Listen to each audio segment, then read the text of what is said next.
Masa dicuekin? Pak Kabin nih, Pak Yuli Nopiawan. Ya. Pak Kabin itu sebagai kabin apa Pak? Punten pilih kabin lepat masa. Infrastruktur TIK, persandian dan integrasi data. Integrasi data. Ini tupoksinya apa aja sih Pak? Secara garis besarnya adalah di bidang kami itu memanfaatkan TIK untuk e-government, untuk pemerintahan. Intinya sih itu baik ke infrastrukturnya, ke aplikasinya, kemudian ke keamanan informasinya juga sama. Keamanan informasi di sini lebih ke yang sifatnya seperti security yang seperti itu ya, ada peretasan dan seterusnya. Nah, bidang kami itu bagaimana memanfaatkan peralatan TIK ini untuk pelayanan baik ke dalam maupun keluar. Jadi seperti itu, intinya seperti itu, dan juga mengamankannya gitu.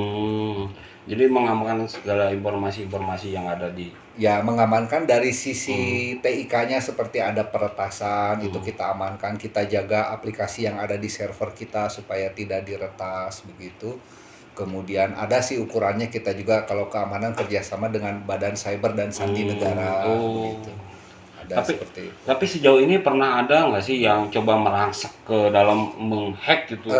Kita punya data bulan kemarin aja yang mencoba meretas aplikasi yang ada di kita itu 30 lebih per bulan rata-rata. Per bulan? Per bulan rata-rata. Kalau setahun berarti 30 kali 12. Ya, kita jaga. Jadi ya sekarang lagi rame aplikasi website pemerintah diserang ya, bahkan kemarin juga beberapa daerah di Indonesia juga oleh oknum-oknum yang tidak bertanggung jawab. Ya, dengan berbagai macam kepentingan, tapi mereka lumayan juga sekarang pas Covid ini agak kencang juga gitu ya. Kita jaga juga itu seperti. Berarti adu ilmu dan adu apa ya, Mbak Ali Bareto apanya? Dukun namanya istilah nama adu ilmu gaib kan ini. Ya. Sing salabar ada nama. Ya. Digital ya apanya? Nyantetna di dunia maya. Nyantetna di dunia maya. Betul.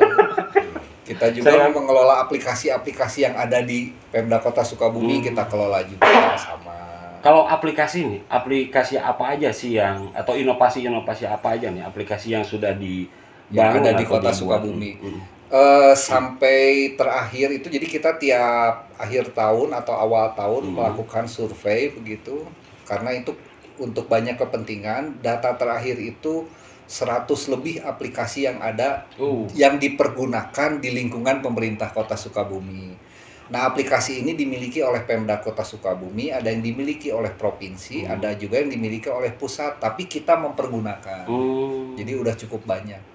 Ada untuk melayani ke dalam, ada untuk yang melayani manajemen keuangan, ada juga untuk yang melayani masyarakat.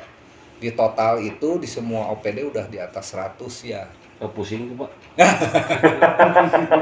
Ya memang banyak sih teman-teman menanyakan begitu, gimana Pak, katanya agak berbeda karakteristik TI di swasta dengan di di pemerintahan. Itu memang seperti itu.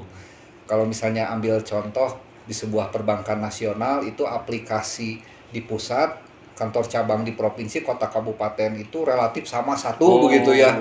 Misalnya di perbankan X gitu, itu sama, mesin ATM-nya sama, aplikasinya sama. Tapi kalau di government itu memang karakteristiknya berbeda. Kalau misalnya ada 32 OPD dengan proses bisnis yang berbeda, minimal ada 32 aplikasi yang berbeda. 32 aplikasi. Minimal. Kalau yang paling menonjol nih Pak, di khususnya yang di Kota Sukabumi apa nih? Nah, sekarang itu kita, Pak Kadis dan kita semua sedang mendorong program unggulan Pak Wali, yaitu aplikasi Super. Itu juga dikelola di kita. Itu apa nih, Pak? Sukabumi Participatory Responding. Jadi itu juga tanggung jawab Super itu ada di kita. Jadi Pak Kadis kita semua mendorong program Pak Wali ini supaya sukses ya Pak ya. Jadi seperti itu. Aplikasi Super ini nantinya di dalamnya itu ada apa aja, terus di mana? Ini untuk kalangan umum masyarakat atau hanya bisa diakses oleh ASN aja atau? Nah, dari berbagai macam aplikasi yang fungsinya berbeda, Super ini adalah termasuk aplikasi pelayanan ke masyarakat. Jadi kalau ada pengaduan dan seterusnya, silakan ke masyarakat, insya Allah ditindaklanjuti. Insya Allah ditindaklanjuti. Selama ini juga sudah banyak yang masuk.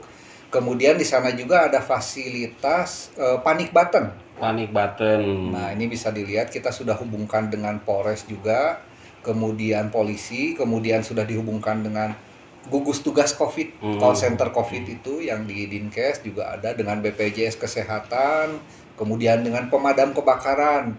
Nah, kemarin ketika hujan angin dan seterusnya itu bisa melalui aplikasi Super. Berarti pengaduannya